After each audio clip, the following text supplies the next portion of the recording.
before I begin my remarks, I said, that's the kind of introduction to someone once said that my father would have appreciated, but my mother would have believed.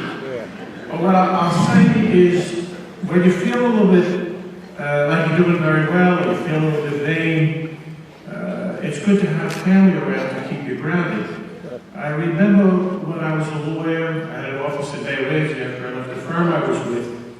I thought I was doing pretty well, and my son was about 10 at the time, and he was eating breakfast before school, and he announced to me that he slept like a lawyer last night. So I asked him what he meant, and he said, first I lie on one side, then I lie on the other. Sorry, Sal. So the story goes on. Now I'm appointed to the judgeship. I'm feeling pretty good about myself. The same kid says to me, hey, Dad, what do you call a stupid lawyer? What? He said, Your Honor. That's the thing. So having given you that life lesson, let me start by telling you how happy and honored I am to be here with you. I've been to a lot of Xaverian graduations. As you heard, my two sons, I had to go to their graduations, my own graduation, and I have 6 brothers that graduated from the school. Wow. So, I know that all of you are thinking now, having been to all those graduations, everybody in this auditorium is thinking the same thing. How long is this guy going to be? I promise you, no more than another 5 minutes.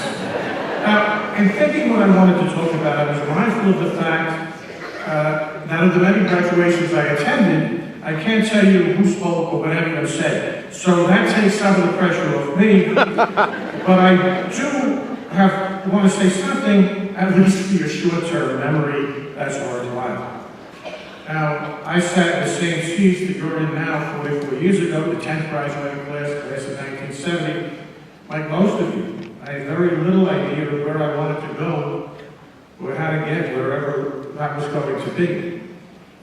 I certainly didn't imagine when I was sitting there that I would be a commencement speaker. And it wasn't only that. Uncertainty has been a recurring theme in my life. I'm not unique in that respect. I'm sure your parents and grandparents will tell you the same thing. All of us of a certain age have experienced joy and sorrow.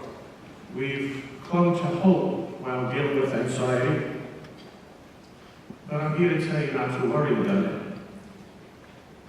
Know this though, your path will not be direct. Your future will not be uncomplicated. And importantly, your experiences will often not confirm what you know, but change it. But this isn't a bad thing. This is how we grow. The world changes. Well, what you don't want to change is the core of who you are. The lessons taught to you at Xaverian and at home by your families. We live in a deeply confused and badly wounded world. It's always been that way, and it will always be so. That is why we need men like you, well-educated and grounded in faith. So hold on to that. Hold on to your core. Forget what the world sees to value. Who do you really respect after all? The glittering star or reality TV idiot who value nothing and only add to the confusion and wounds of the world by trying to fool us into thinking their celebrity makes them something special? Or do you admire your parents and your teachers, who the world doesn't know, but are the people who give and get respect, treat people kindly and with dignity, and unfailingly, day in and day out, teach us values like wisdom and fidelity?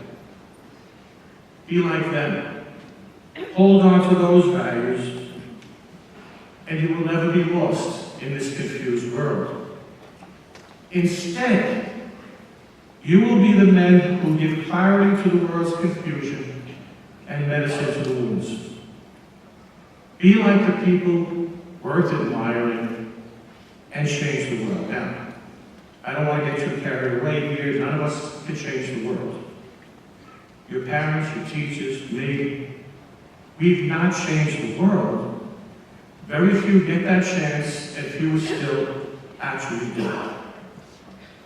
What you hear on your graduation day are proof that your parents and your teachers have changed the world they touched. All of you can change the world you touch. And that's enough. It's more than enough. But it takes action. It takes courage. And it takes love. The Lutheran pastor Dietrich Bonhoeffer said that Christians are called to action and compassion. During the Second World War, he left the safety of New York to return to his native Germany and defend the Jews. And he was murdered by the Nazis for doing that. Action and compassion. Now, you won't get the opportunity to touch the world like he did, but you will have the chance every day to act compassionately and positively affect the people you meet. Do that.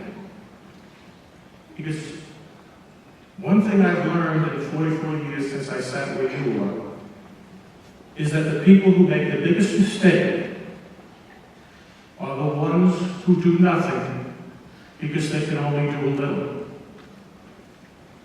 Because the difference between doing something and doing nothing is everything. So congratulations, class of 2014.